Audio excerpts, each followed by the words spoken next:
કે હર્ષ સંઘવી દ્વારા જાહેર કાર્યક્રમમાં જે બોલ બચ્ચન કરવામાં આવ્યું હતું કે ભાઈ અમે તો 100 કલાકની અંદર પોલીસ તંત્રને કહીએ છીએ કે તાત્કાલિક જે છે મોટા મોટા બુટલેગરો છે, જેટલા પણ અસામાજિક તત્વો છે બધાનું લિસ્ટ તૈયાર કરવામાં આવે અને તેમને જેલના સળિયાની પાછળ ધકેલવામાં આવે તે રીતની અનેક જાહેરાતો જે છે તે કરવામાં આવી હતી. તમે શું કરશો? અને માત્ર SMC નું જ લિસ્ટ બહાર આવ્યું છે, એટલે કે કુલ ગુજરાતમાં 33 જિલ્લા છે, 33 જિલ્લામાંથી એક જ SMC દ્વારા લિસ્ટ બહાર પાડવામાં આવ્યું છે. તો અન્ય 32 જિલ્લાઓનું શું? SMC નું લિસ્ટ એટલા માટે બહાર પાડવામાં આવ્યું છે કારણ કે ગૃહપ્રધાન હર્ષ સંઘવીનો જિલ્લો છે અને ત્યાંના છે, એટલા માટે લિસ્ટ બહાર પાડવામાં આવ્યું છે. જે ગુજરાતમાં દાદાનું રાજ છે, પરંતુ ગુજરાતમાં દાદાનું બુલડોઝર ચલાવવાની સત્તા આખરે ગુજરાતની સરકારને આપી કોને છે? બુટલેગરોના મોટા બુટલેગરો તો શાંતિથી આરામથી રહી રહ્યા છે, તેમને કોઈ ટેન્શન જ નથી, કારણ કે તેમને ખબર જ છે કે સરકાર અમારું તો કંઈ જ નહીં કરે અને એમના ઘર ઉપર ક્યારે બુલડોઝર ફરતું જ નથી. જે રીતે ગુજરાત રાજ્ય પોલીસ વડા વિકાસ સહાય દ્વારા 100 કલાકની અંદર ગુજરાતમાં જેટલા પણ અસામાજિક તત્વો છે, બુટલેગરો છે, જેમને ખરેખરની જે સાચી જગ્યાઓ છે તેમના પર ઇલીગલી બાંધકામ કરી દીધું છે, દરેક લોકોને પકડી પાડી તેનું લિસ્ટ બનાવવાની કામગીરી સોંપવામાં આવી છે. ખરેખર ખૂબ જ સારું કામ છે, અસરદાયક છે અને સીધી અસર પણ જોવા મળી છે. પરંતુ શું એ હુંકાર 100 કલાકની અંદર જ રહેશે કે પછી તેની અસરો આફ્ટર ઇફેક્ટ પણ ગુજરાતની અંદર જોવા મળશે? તે વિષય પર આજે ચર્ચા કરવી છે. નમસ્કાર, મુસ્કાન, આપ જોઈ રહ્યા છો લાઈવ 24 ન્યૂઝ ગુજરાત. જે રીતે ગુજરાત પોલીસ વડા DGP વિકાસ સહાય દ્વારા 100 કલાકનું અલ્ટિમેટમ પોલીસ તંત્રને આપવામાં આવ્યું છે કે 100 કલાકની અંદર અસામાજિક તત્વો ગુંડાગર્દી કરતા લોકો સામે એક્શન લેવામાં આવે. પરંતુ જે રીતે આ અલ્ટિમેટમ આપવામાં આવ્યું છે તેની અસર શું મહિલાઓની સુરક્ષા ઉપર થશે કે કેમ, અને જે દબાણો, ખોટી મિલકતો જે ઊભી કરવામાં આવી છે તેની અસર થશે કે કેમ, તે સમગ્ર મુદ્દે આજે અમારા આ સ્પેશિયલ શો ટુ ધ પોઈન્ટમાં વાત કરવી છે. સ્વાગત છે તમારું લાઈવ 24 ન્યૂઝમાં. હું છું મિક્ષુ ઠક્કર આપની સાથે. જે રીતે 100 કલાકની અંદર અસામાજિક તત્વોને પકડી પાડવા, બુટલેગરોને પકડી પાડવાની ઢંઢેરો પીટી દેવામાં તો આવ્યો, પરંતુ આ શું વાજતે ગાજતે ઢંઢેરો પીટવામાં આવ્યું છે ફક્ત 1, 2, 3 દિવસ સુધી? પછી શું? અત્યારે સુરત મ્યુનિસિપલ કોર્પોરેશન દ્વારા લિસ્ટ આપી દેવામાં તો આવ્યું છે, ખાલી સુરત દ્વારા આપવામાં આવ્યું છે, તો બીજી મ્યુનિસિપલ કોર્પોરેશન અત્યારે શું કરી રહી છે? ફક્ત SMC માટે આ કાર્યવાહી નહોતી, બધા જિલ્લાઓ માટે કાર્યવાહી હતી, પરંતુ 100 કલાક પૂર્ણ થયા, વિકાસ સહાય ઠરી ગયા એટલે લોકો પણ ઠરી ગયા, ને લોકોને એમ કે હવે બુટલેગરો પણ જતા રહેશે, અસામાજિક તત્વો પણ જતા રહેશે, ને જે લોકોએ મિલકતો ઉપર ગેરકાયદે બાંધકામ કર્યું છે લોકો પણ બચી જશે. આખરે આ ક્યાં સુધી ચાલશે?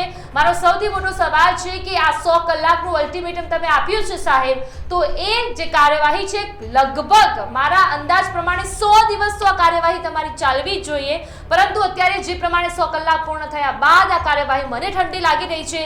શું મિક્ષુ, તમને પણ આ કાર્યવાહી ઠંડી લાગી રહી છે? હા જી મુસ્કાન, સ્પષ્ટપણે આપણે જોઈ શકીએ છીએ કે જે રીતે જાહેરાત કરવામાં આવી હતી DGP વિકાસ સહાય દ્વારા કે હર્ષ સંઘવી દ્વારા જાહેર કાર્યક્રમમાં જે બોલ બચ્ચન કરવામાં આવ્યું હતું કે ભાઈ અમે તો 100 કલાકની અંદર પોલીસ તંત્રને કહીએ છીએ કે તાત્કાલિક જે છે મોટા બુટલેગરો છે, જેટલા પણ અસામાજિક તત્વો છે બધાનું લિસ્ટ તૈયાર કરવામાં આવે અને તેમને જેલના સળિયાની પાછળ ધકેલવામાં આવે તે રીતની અનેક જાહેરાતો જે છે તે કરવામાં આવી હતી. પરંતુ જે રીતે આ 100 કલાક સતત વીતી રહ્યા છે ને ક્યાંક આપણે જ્યાં સુધી આ વિડીયો મુસ્કાન રેકોર્ડ કરી રહ્યા છીએ ત્યાં સુધી તો 100 કલાક સમાપ્ત થઈ ચૂક્યા છે, પણ જે રીતે આપણે જોઈએ તો 100 કલાકની અંદર એવા કયા મોટા સમાચાર સામે આવ્યા જેમાં 100 કલાકની અંદર આટલા મોટા અસામાજિક તત્વોનું મોટું ઝુંડ પકડી ગયું કે ભાઈ આટલા મોટા બુટલેગરો પકડાઈ ગયા? હા, ન્યૂઝ આપણને સાંભળવા મળી છે, પણ કેવી ન્યૂઝ સાંભળવા મળી છે કે હા લિસ્ટ તૈયાર થઈ ચૂક્યું છે, પણ આગળની કાર્યવાહી શું?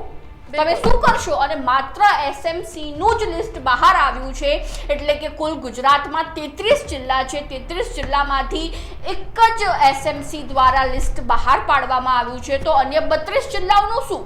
અન્ય 32 જિલ્લામાં બુટલેગરો છે એમનું શું? SMC નું લિસ્ટ એટલા માટે બહાર પાડવામાં આવ્યું છે કારણ કે ગૃહપ્રધાન હર્ષ સંઘવીનો જિલ્લો છે અને ત્યાંના છે, એટલા માટે લિસ્ટ બહાર પાડવામાં આવ્યું છે. એટલે જે બોલ બચ્ચનની શરૂઆત એમના દ્વારા કરવામાં આવી હતી, એટલે એમને એવું કહ્યું કે મારી કાર્યવાહી પૂરી થઈ ગઈ છે ભાઈ, હવે બીજા જિલ્લાનું તમે જે જિલ્લાઓના જે વડા છે તે જોઈ લે કરીને કાર્યવાહી પૂર્ણ કરવામાં આવી છે. પરંતુ અત્યારે અસામાજિક તત્વોએ જે વસ્ત્રાલમાં કહોરા મચાવી દીધું છે, એવા અસામાજિક તત્વો ગુજરાતમાં ઘણા બધા છે. અત્યારે અસામાજિક તત્વો છે, બુટલેગરો છે, જેમના કારણે લઠ્ઠાકાંડ થાય છે, જેમના કારણે અમુક લોકોના જીવ જાય છે. વસ્ત્રાલમાં તમે જોયું કે ગેરકાયદેસર મિલકતો નહોતી છતાં પણ પાડી દેવામાં આવી છે. સૌથી મોટો સવાલ એવો છે કે ગુજરાતમાં દાદાનું રાજ છે, પરંતુ ગુજરાતમાં દાદાનું બુલડોઝર ચલાવવાની સત્તા આખરે ગુજરાતની સરકારને આપી કોને છે? સુપ્રીમ કોર્ટ તમને ઝાટકે છે કે સત્તા સુપ્રીમ કોર્ટે હજી સુધી આપી નથી સરકારને, તો પછી સરકાર બધાના ઘરે જઈને દાદાનું બુલડોઝર તો ફરશે ગુજરાતમાં એવી વાહવાહી લેવા માટે કેમ લોકોને ગરીબ કરી રહી છે ખબર નથી પડતી. વસ્ત્રાલમાં સામાજિક તત્વ સાથે થયું એ 2 નંબરની વાત છે. એમને સજા થવી જોઈએ, પરંતુ એમનો શું વાંક, એની બેન, દીકરી, માતા પિતાનું શું, પરિવારનો શું વાંક છે? પરિવારનો શું વાંક, જેથી કરીને તમે એમના ઘર પાડી દીધા? જી એવા લોકોને ન્યાય નથી મળતો. અને બિલકુલ. સૌથી મોટી બાબત તો એ છે કે બુલડોઝર જે ફરી રહ્યું છે ને, એ બુટલેગરોના મોટા બુટલેગરો તો શાંતિથી આરામથી રહી રહ્યા છે. તેમને કોઈ ટેન્શન જ નથી, કારણ કે તેમને ખબર જ છે કે સરકાર અમારું તો કંઈ જ નહીં કરે, અને એમના ઘર ઉપર ક્યારે બુલડોઝર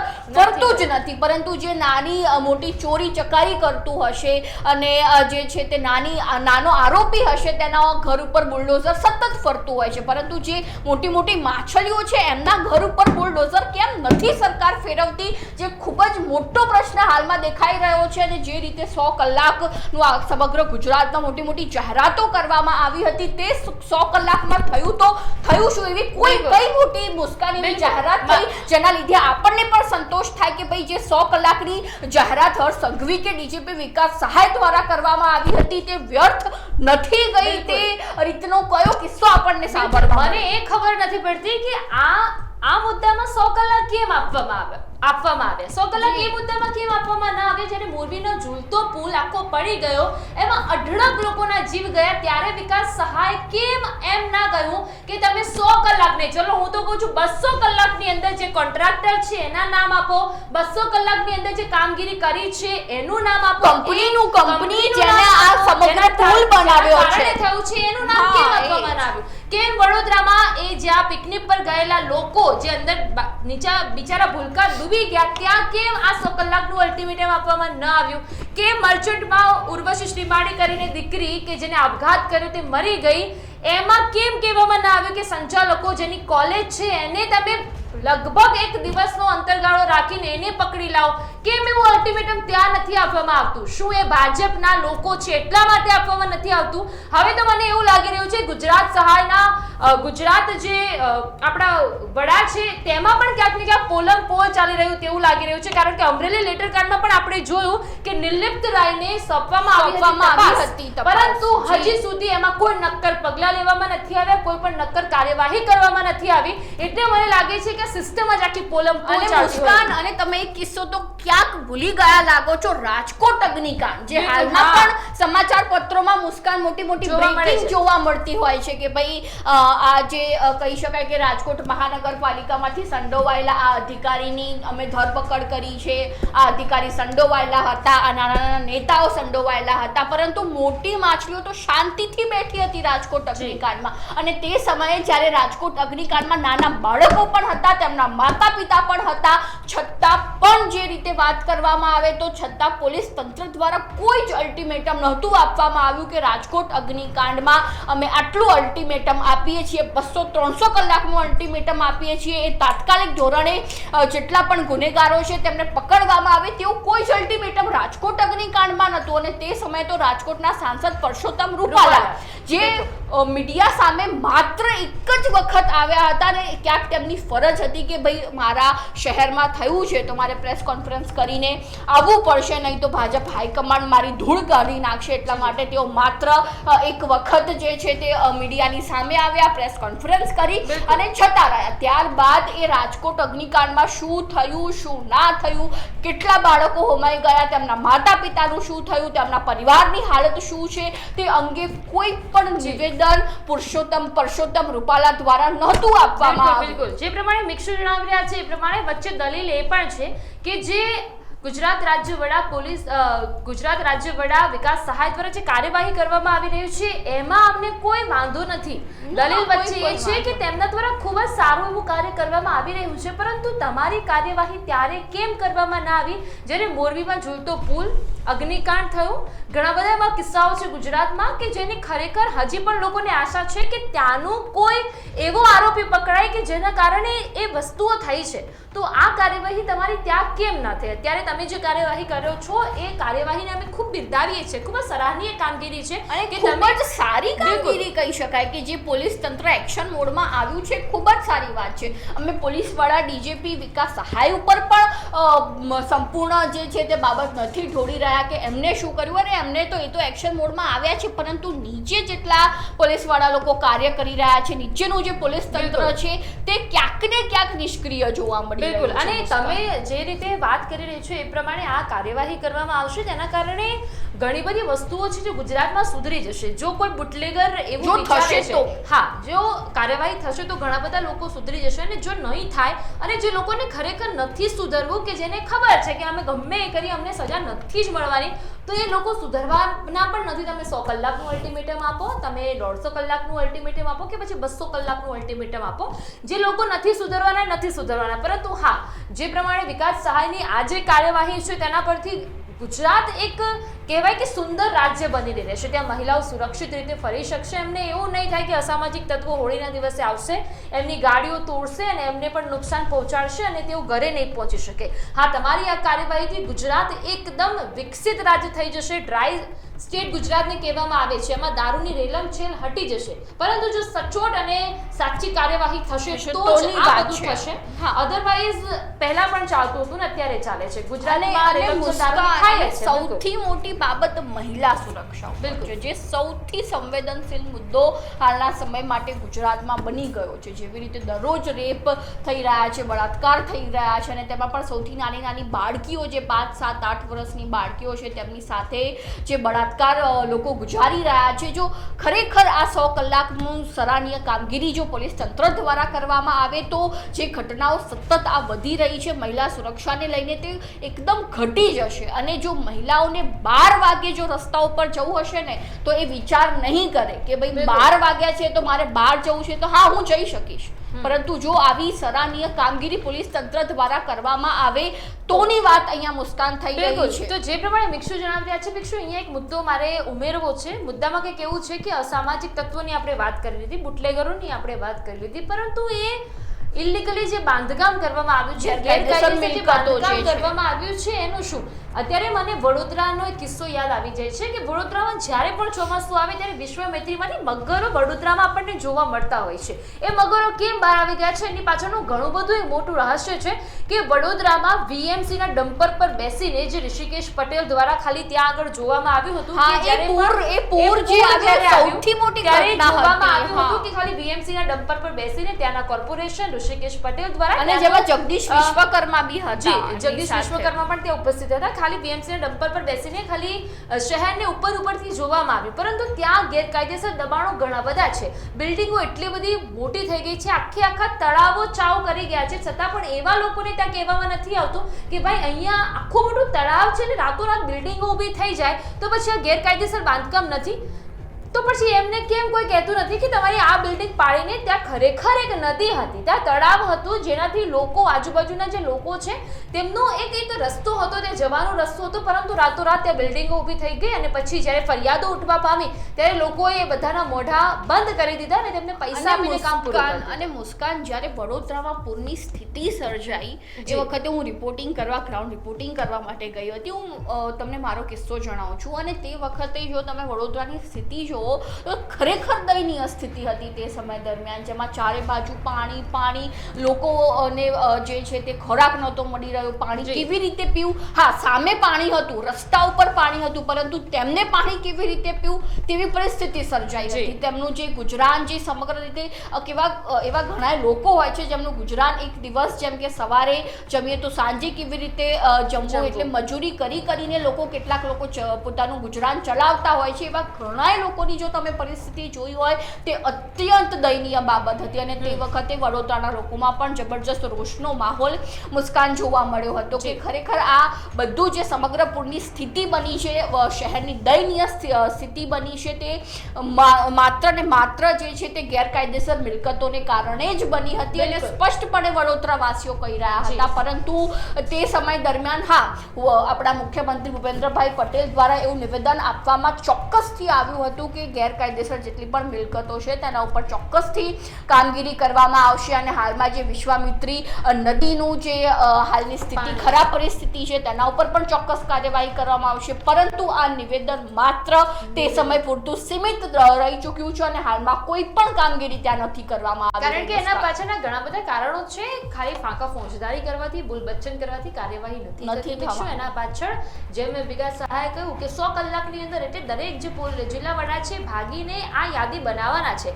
પરંતુ આપણો મેઇન મુદ્દો શું છે? તમે ભાગીને યાદી તો બનાવી દેજો. સક્રિય કહેવાય કે બુટલેગરો જે સક્રિય અસામાજિક તત્વો છે કે જે અત્યારે પણ રોડ રસ્તા પર કોહરામ મચાવી દે છે. અત્યારે બુટલેગરોને દ્વારા દારૂ વિદેશી હોય કે દેશી દારૂ હોય એનું બુલડોઝર એના પર ફરે ના ફરે, એ ક્યાંથી લાવે છે, શું કરે છે, ગુજરાતમાં વેચાય છે. પરંતુ એ કાર્યવાહી ત્યારે સાચી સાબિત થશે જ્યારે તેનું લિસ્ટ આવશે ને તેના પર કાર્યવાહી થશે.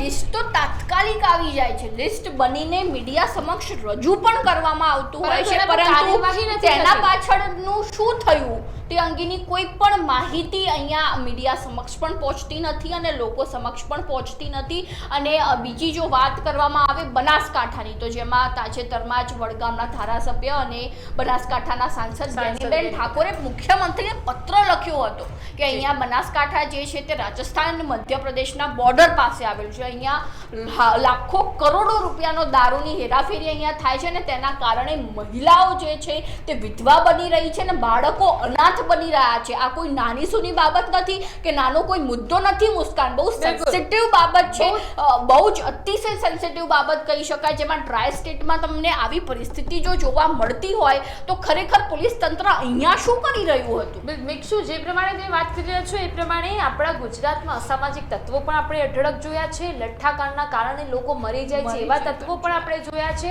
બુટલેગરો પણ જોયા છે. આપણી સરકારને બધું જ ખબર છે. સરકારને એ પણ ખબર છે 31ના દિવસે રાજસ્થાનથી ગુજરાત દારૂ આવે છે અને સરકાર આવા દે છે. ત્યાં અમીરગઢની બોર્ડર પર અઢળક ગુજરાત પોલીસ ત્યાં ગોઠવેલી હોય છે. તો આખરે દારૂ આવે છે ક્યાંથી? મેઇન બોર્ડર તો ત્યાંથી છે, અમીરગઢની બોર્ડર છે. જ્યારે રાજસ્થાનથી ગુજરાતમાં દારૂ આવે છે, બોર્ડર ત્યાં આગળ છે, છતાં પણ રેલમછેલ ગુજરાતમાં જોવા મળે છે. ને ઇન્સ્ટાગ્રામ પર એવા ઘણા બધા અહેવાલ પ્રકાશિત કરવામાં આવ્યા છે કે જ્યાં ઇન્સ્ટાગ્રામ હેન્ડલ સુધી એવું કહેવામાં આવ્યું છે અને ઇન્સ્ટાગ્રામ હેન્ડલ જે પણ યુઝ કરે છે તેનું એવું પણ કહેવું છે કે हमें जो करना है वो करेंगे, सरकार हमारा कुछ नहीं हम नहीं सुधरेंगे. કે આટલા સુધીના આપણે રીલ જોયા છે તો પછી સરકાર ત્યારે પણ સફાળો નથી જાગતી, તો પછી આ લિસ્ટ પર કોઈ કાર્યવાહી થાય એવી હું આશા રાખતી જ નથી. અને મુસ્કાન, સૌથી મોટી બાબત તો એ છે કે થોડા સમય પહેલા જ ઇન્સ્ટાગ્રામમાં એક બુટલેગરની રીલ વાયરલ થઈ હતી જેમાં તેઓ પોતાના ટ્રેક્ટરમાં ભરીને જે છે તે મોટી મોટી પેટીઓ હતી, દારૂની મોંઘી મોંઘી બોટલો હતી અને તેને રીલ શેર કરી હતી અને બિંદાસ્ત શેર કરી હતી. જેમાં સ્પષ્ટપણે રીલમાં દેખાઈ રહ્યું હતું કે બુટલેગરને કોઈ જ ગુજરાત પોલીસ તરફથી ડર નથી લાગી રહ્યો કે હું પકડાઈશ કે નહીં પકડાઉં. અને જે કહી શકાય કે તેની રીલ પણ ખૂબ જ વાયરલ થઈ હતી અને તે સમય દરમિયાન સખત માંગ પણ ગુજરાત પોલીસ સામે કરવામાં આવી હતી કે ખરેખર બુટલેગર આવી રીતે જો ઇન્સ્ટાગ્રામ ઉપર તમારો ગુજરાત પોલીસનો કોઈ ડર નથી, અહીંયા ગાંધીનું ગુજરાત કહેવાય છે અને બિંદાસ જો બુટલેગરો આવી રીતે સોશિયલ મીડિયામાં વિડીયો અપલોડ કરતા હોય છે અને પોલીસની સામે પડકાર ફેંકતા હોય છે, છતાંય જો પોલીસ તેની સામે એક્શન ન લે તો એનાથી સૌથી મોટી કોઈ શરમજનક બાબત. બિલકુલ. તો આ જે પ્રમાણે યાદી તૈયાર કરવામાં આવી છે એ યાદી ઉપર જો ખરેખર કાર્યવાહી સારી રીતે થશે તો ગુજરાતમાં ઘણા બધા બદલાવ આવી શકે છે. પહેલાં તો ગેરકાયદેસર બાંધકામો અટકશે, તો ગુજરાતની જે લોકો છે જેમની જમીન ખરેખર એમની જમીન છે એના પર ગેરકાયદેસર દબાણો કરવામાં આવ્યા છે. એ લોકોની જમીન જે છે એ એમની જમીન થશે. નિર્દોષ લોકો જે છે તે ખુશ થઈ શકશે. આ સાથે સરકારી જમીન ઉપર થતા જે ગેરકાયદેસર બાંધકામો છે તે બાંધકામો દૂર કરવામાં આવશે. 10%ના ઊંચા વ્યાજે જે લોકોએ જમીનો લીધી છે એમાં પણ તેમને મુક્તિ મળશે. અને ખાસ આપણી ગુજરાતની મહિલાઓ સુરક્ષિત થશે જો અસામાજિક તત્વો અટકી જશે, બુટલેગરો અટકી શકશે. બુટલેગરો અટકશે તો ના એમના પતિ જે લોકો છે એ મરશે, ના એમના બાળકો જે છે માતા પિતા વગરના થઈ જશે, અને જે પત્ની છે વિધવા નહીં થઈ શકે. પરંતુ જો બુટલેગરો અટકશે તો જ, બાકી કંઈ જ થવાનું નથી. માત્ર વાતો ને નિવેદનોથી કોઈ જ અસર નહીં થાય, કોઈ જ અસર નથી થવાની. જેમાં જો જ્યાં સુધી પોલીસ તંત્ર માત્ર વાતો કરતું રહેશે, ઇન્સ્ટાગ્રામમાં બિફોર આફ્ટરની રીલ વાયરલ કરતું રહેશે, માત્ર મોટા મોટા નિવેદનો આવશે, જાહેર કાર્યક્રમમાં ફાંકા ફોજદારી કરવામાં આવશે, ત્યાં સુધી કોઈ પણ અસર નહીં જોવા મળે આ કોઈ પણ મુદ્દા સુધી. એટલે ખરેખર આ સેન્સિટિવ સંવેદનશીલ મુદ્દો કહી શકાય. અને સૌથી મોટી બાબત તો એ છે કે જે મહિલાઓ વિધવા બની રહી છે, જેમના પતિ સતત નશામાં ડૂબેલા જોવા મળતા હોય છે, અને જો ખરેખર આ પરિસ્થિતિ સુધારવી હોય તો પોલીસ તંત્રએ સક્રિય બનવું પડશે. અને જ્યાં સુધી તેઓ બુટલેગરને નહીં રોકે ત્યાં સુધી આ દારૂની હેરાફેરી સતત તેનું સર્કલ ચાલતું જ રહેશે. મુસ્કાન અહીંયાથી અહીંયા દારૂ પહોંચે, અહીંયાથી ત્યાં દારૂ પહોંચે. અને સર્વિસ તો કેવી મુસ્કાન કે 10 મિનિટ પહેલા જો આપણે બુટલેગરને ફોન કરીએ તો 10 મિનિટ બાદ તમે કોઈ પણ બ્રાન્ડ માંગો, વિદેશી માંગો કે દેશી માંગો, 10 મિનિટમાં તમને પહોંચાડી દેશે. બિલકુલ, આ સ્પષ્ટ વાત છે. જી, એટલે આપણું ગુજરાત છે ને દરેક પ્રકારની સર્વિસ પ્રોવાઈડ કરવામાં પહેલાથી અગ્રીમ રહી ચૂક્યું છે. પછી કોઈ પણ પ્રકારની સર્વિસ કેમ ના હોય, આપણું ગુજરાત પહેલાથી અગ્રીમ છે. પરંતુ જે અત્યારે મુહિમ ચલાવવામાં આવી રહ્યું છે કે અસામાજિક તત્વોને પકડો, બુટલેગરોને પકડો, જેમને ગેરકાયદેસર મિલકત ઉપર દબાણ કર્યું છે એમને લોકોને પકડો. જો આ સુંદર કાર્યો સારી રીતે થશે તો ગુજરાતમાં ઘણા બધા બદલાવ આવશે. ગુજરાત ખરેખર એક આદર્શ ગુજરાત થશે જો આ 3 મુદ્દાઓ પર લઈને જે યાદી બનાવવામાં આવી રહી છે, મુદ્દાની વાત કરી રહી છું. ગુજરાત એક ખરેખર આદર્શ ગુજરાત બનીને રહેશે, સંવેદનશીલ ગુજરાત બનશે, પ્રગતિશીલ ગુજરાતનું નવનિર્માણ થશે. પ્રગતિશીલ ગુજરાત, એટલે ગુજરાતની પ્રગતિ અટકી ગઈ છે કે કોના કારણે?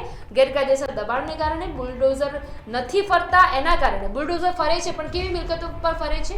જે લીગલી છે, જે ગરીબ લોકોની છે, જે હકનું છે, એમના લોકોના ઘરો, જે હકના ઘર છે એમના પર બુલડોઝર ફરે છે. પરંતુ જે મોટી મોટી બિલ્ડિંગો બનાવવામાં આવી છે મિક્ષુ, તેના પર કોઈ પણ પ્રકારનું દબાણ લગાવવામાં આવતું નથી. અને તેમને છે ને કેવું થાય છે મુસ્કાન, મોટી મોટી માછલીઓ બચી જાય છે, અને નાના નાના જે બિચારા માણસો છે જે દરરોજનું કમાઈને પોતાનું ગુજરાન ચલાવતા હોય છે એ ફસાઈ જાય છે. આ સ્પષ્ટપણે બધા જ લોકો દેખી પણ રહ્યા છે, અને સરકાર પણ સમજી રહી છે કે લોકો દેખી રહ્યા છે, છતાંય જે છે તે સરકાર નિષ્ઠુર બની ગઈ હોય તેવું દેખાઈ રહ્યું છે. કારણ કે કોઈ આટલા કિસ્સાઓ ગુજરાતમાં કેટલા કિસ્સાઓ બને છે મુસ્કાન, છતાં પણ કોઈ કાર્યવાહી કેમ નહીં? જેમાં રાજ્યમંત્રીના 2 દીકરાઓ જે છે તે સરેઆમ એક યુવકને ઢોર માર મારી રહ્યા છે, છતાં પણ પોલીસ દ્વારા કોઈ પણ કાર્યવાહી નથી કરવામાં આવી રહી. અને જો બુલડોઝરની વાત કરવામાં આવે તો તરત જો કોઈ નાનો આરોપી હોય તો તાત્કાલિક ધોરણે ત્યાં બુલડોઝર ફરી જશે. બિલકુલ, એટલે જે પ્રમાણે મેં વાત કરી એ પ્રમાણે જો આ કાર્યવાહી ખૂબ જ સારી રીતે થશે તો ઘણા બધા ગુજરાતમાં બદલાવ આવી શકે તેમ છે. ગુજરાત ખરેખર એક આદર્શ ગુજરાત બની શકે તેવી શક્યતાઓ છે, સંવેદનશીલ ગુજરાત બને તેવી શક્યતાઓ છે, પ્રગતિશીલ ગુજરાતનું નવનિર્માણ થશે, શાંત અને સરળ અને ગુજરાત રહેવા લાયક એક રાજ્ય બનીને રહેશે. આ સાથે દીકરીઓ સલામત રહેશે, ચારે તરફ સ્વર્ગનું નવનિર્માણ થશે, ભાજપની કાર્યપ્રણાલીમાં વધારો થશે ને ભાજપની લોકચાહના વધશે. પરંતુ આ બધું ક્યારે થશે ખબર છે? જ્યારે આના પર કાર્યવાહી થશે ત્યારે જ. બાકી બોલ બચ્ચન અને ફાકા ફોજદારી કરવાથી આ જેટલું મારા દ્વારા બોલવામાં આવ્યું છે એ બધા પર પાણી ફરી જશે જો કાર્યવાહી નહીં થાય તો. મિક્ષુ, હા જી, જે રીતે મુસ્કાન વાત કરવામાં આવે તો હવે 100 કલાક તો પૂર્ણ થઈ ગયું. બિલકુલ, 100 કલાકની અંદર કોઈ મોટા એવા સમાચાર સામે નથી આવ્યા કે આ બુટલેગરનો વરઘોડો નીકાળવામાં આવ્યો, કે આ જે કોઈ પણ મંત્રીના દીકરાએ જે કાર્ય કર્યું છે તેના ઉપર પોલીસ તંત્ર સક્રિય જોવા મળી, તે રીતના કોઈ પણ મોટા સમાચાર નથી સામે આવ્યા. અને જો સમાચાર સામે આવ્યા તો માત્ર એક જ સમાચાર સામે આવ્યા કે એસએમસીએ 15 બુટલેગરોનું લિસ્ટ બનાવ્યું, બસ ત્યાં સુધી માત્ર સીમિત. અને લોકો પણ જે છે તે પોલીસ તંત્ર પણ એવું વિચારે છે કે હવે 100 કલાકનું અલ્ટિમેટમ આપ્યું, 100 કલાક પૂર્ણ એટલે લોકો પણ ભૂલી જશે. બિલકુલ, બધી જ વાત ખતમ થઈ ગઈ. જી જી, આ મુદ્દા પર વધારે ચર્ચા કરવી થાય છે પરંતુ ચર્ચા કરવાનો એટલો સમય નથી, કારણ કે હવે અમારે એ પણ જોવું છે કે એસએમસી નું લિસ્ટ આવી ગયું છે. હવે અમે પણ ચેક કરીશું કે શું બીજી જગ્યાનું લિસ્ટ આવ્યું છે. એટલે ખાસ કરીને અત્યારે જે અમારું મેઇન બોધ અહીંયાથી આપવાનો ફક્ત એ જ હતો કે કાર્યવાહી પર ધ્યાન આપવું વધારે જરૂરી લાગે છે, ના કે પછી લિસ્ટ બનાવવું, ના કે પછી મીડિયામાં આપવું, બોલબચ્ચન કરવું, ફાંકા ફોજદારી કરવી. એસએમસીનું એટલા માટે આવી ગયું છે કારણ કે ત્યાં ગૃહપ્રધાન હર્ષ સંઘવીનો એરિયા છે, એટલા માટે તેમને પહેલા જ આપી દીધું છે ને એ એકદમ ક્લીન ચીટ થઈ ગયા છે કે ભાઈ આપણું આપી દીધું છે, બીજા બધાનું આપણે જોવાનું નથી. હવે બીજા જિલ્લાના વડા ક્યારે એ લિસ્ટ આપે છે જોવાનો સમય રહેશે. અત્યારે આ વિષય પર ફક્ત આટલી જ ચર્ચા. જી, જે રીતે મુસ્કાન વાત કરવામાં આવે તો એસએમસી દ્વારા પણ જે 15 બુટલેગરોનું લિસ્ટ તૈયાર કરવામાં આવ્યું છે એ 15 બુટલેગરો ઉપર પણ કાર્યવાહી થાય છે કે કેમ તે પણ ખૂબ મોટો પ્રશ્ન હાલમાં બની ગયો છે. બીજા જિલ્લાઓના લિસ્ટની વાતો આપણે જો સાઈડ ઉપર મૂકીએ, પરંતુ એસએમસીના આ 15 બુટલેગરો ઉપર પોલીસ તંત્ર સક્રિય જોવા મળે છે કે કેમ તે પણ ખૂબ મોટો પ્રશ્ન બની ગયો છે. અને આ જે કહી શકાય કે વિષય એવો છે કે તમે જેટલું પણ બોલો તેટલું ઓછું રહેવાનું છે, ચોક્કસથી ઓછું રહેવાનું છે. અને આવી જ માહિતી સતત અમે તમને પહોંચાડતા રહીશું. અને જો તમે હજુ સુધી લાઈવ 24 ને સબસ્ક્રાઇબ નથી કર્યું તો હાલ જ તેને સબસ્ક્રાઇબ કરી દેજો અને આવી અવનવી માહિતીને જાણવા માટે સતત ફોલો કરતા રહેજો લાઈવ 24 ન્યૂઝ. નમસ્કાર.